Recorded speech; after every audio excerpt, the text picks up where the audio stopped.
The early 70s were a golden era for Ferrari, unburdened by the EPA and DOT laws that would soon come into place, detracting from the raw power and beauty of the prancing horse. It was also a time of transition, when the company began creating smaller cars such as the Dino and more high-volume production such as the 308 in 1975. Even before the 308, Ferrari had begun ramping up production of their cars, with 1,284 Daytonas and 3,700 Dinos rolling out from the factory. However, in 1972, Ferrari created a Grand Touring car closely based on the legendary Daytona, but limited production to only 505 units. The curvaceous Ferrari 365 GTC4 was only produced for a single year and is built for soaking up hundreds of miles at high speed.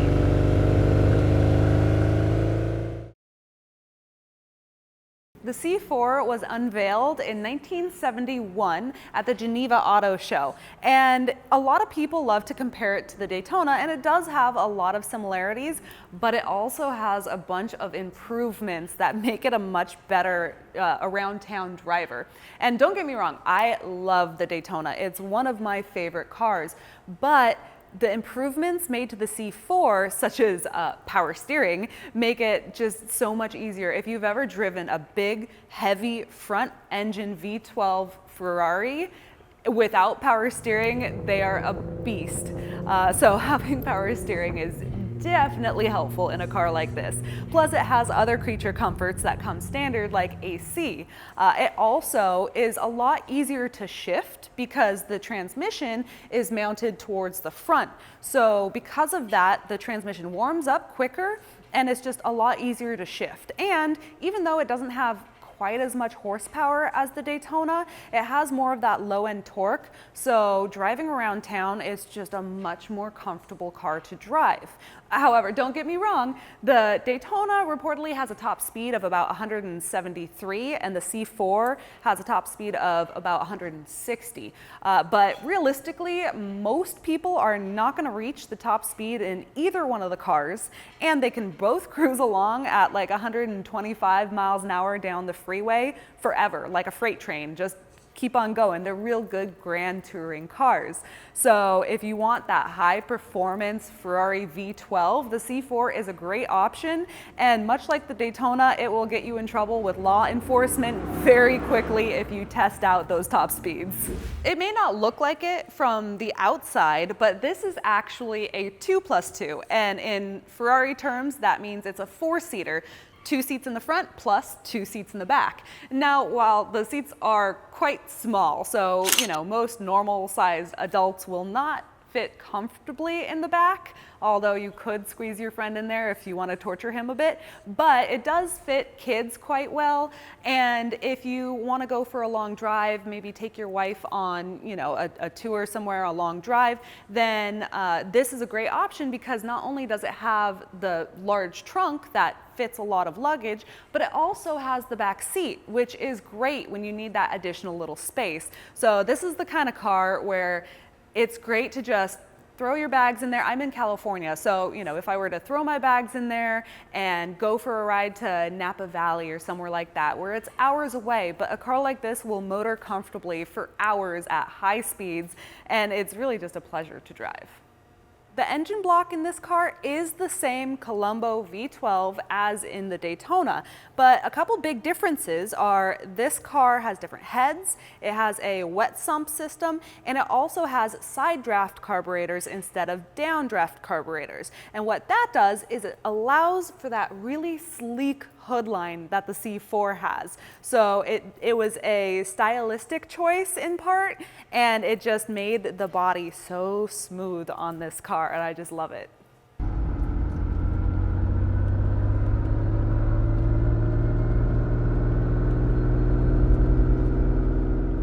If you've been a subscriber for a while, you've heard me go on about Ferrari's naming system, which always cracks me up. So for the 365, it stands for 365 cc's per cylinder times the 12 cylinders, and you get just about 4.4 liters. And then the whole name, 365 GTC4, so it's Grand Touring Coupe 4-cam. And the coupe, basically, so a Daytona is a 365 GTB, and the B in that is Berlinetta. Both are hardtops, but Berlinetta is more designated towards their sportier models, so like the 2-seaters, and the C, the coupe, is more designated towards the Grand Touring cars, so 4-seaters like this. And the only consistency with Ferrari's naming system is their inconsistency. So they changed to, 328, 3.2 liter 8-cylinder, and then they went back with the 488 to cc's per cylinder. So they're switching it up all the time, and sometimes the lettering doesn't even make a lot of sense. I mean, GTO, Grand Touring Omologato, but then there's GTE, which is Grand Touring, and then the E is up for debate. So I always just get a kick out of how Ferrari names their cars. Ferrari has had a habit recently of renaming some of their new cars with older model names, such as the C4 Lusso.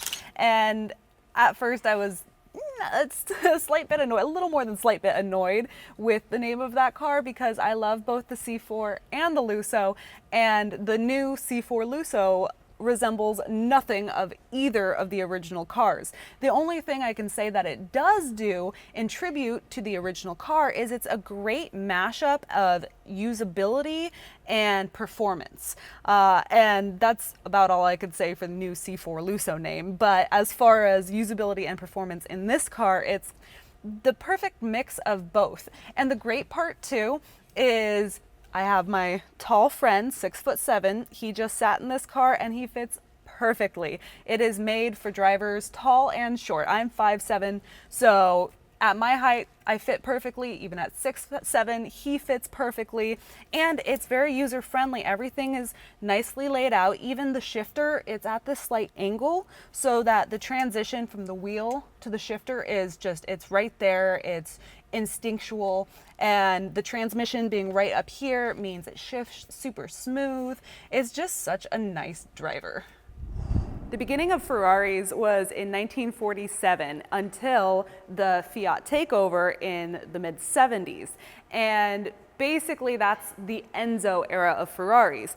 And this car is considered one of the most user-friendly V12 Ferraris to ever leave the Maranello factory. It just drives beautifully. I can't express enough how great a C4 is to drive. But on top of that, this may be a hotly contested subject, but a lot of more modern cars, I think the exhaust sounds are just over-engineered and don't have that raw power sound.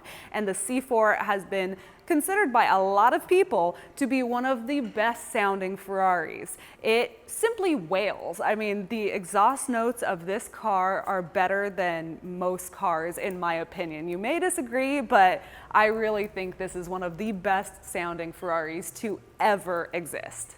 The C4 in general just has gorgeous body lines, and this car definitely is in need of a restoration, but the good thing is it drives great. I mean, it needs a mechanical freshening up, paint and interior, but unlike a lot of other restoration candidates, the car is entirely here, all the bits are here, the engine runs strong, the transmission works, everything like mechanically in the drivetrain is working, and you don't get that a lot with restoration cars. Plus, one thing I really like is this can be whatever the next buyer wants it to be, their dream car as far as color combination. So personally, I love C4s in first blue, or second favorite would be black. Both of them over a dark tan, like tobacco interior. And so if it were me restoring the car, I would definitely do a blue over dark tan interior, but it can be whatever the next owner wants it to be. And that's always like an exciting prospect, where you can take a car that you know is a good solid car to start with and then turn it into your dream car. And a lot of people have asked me about the Ferrari Classic K system. And basically Classic K is Ferrari factory saying that your car has the original engine, transmission, all the right components. A color change does not stop Ferrari from giving you a Class A certification. So if the next owner decides to change the color on this car, you can still get the coveted red book from Ferrari. It will note the original color and then what it has been changed to, but other than that, it will not stop the factory from giving you that red book. With only 505 C4s made, it makes them very rare, and most of them are already fully restored. So if you're looking for a certain color combination, then you have to hunt down the right one, because you're not going to take a fully restored car and do a full color change. And the nice thing about this car is it's ready for the next owner to be whatever they want it to be. So I hope you guys have enjoyed this video, learned a little something about the C4. If you did, please like and subscribe and stay tuned, because we got a lot coming very soon.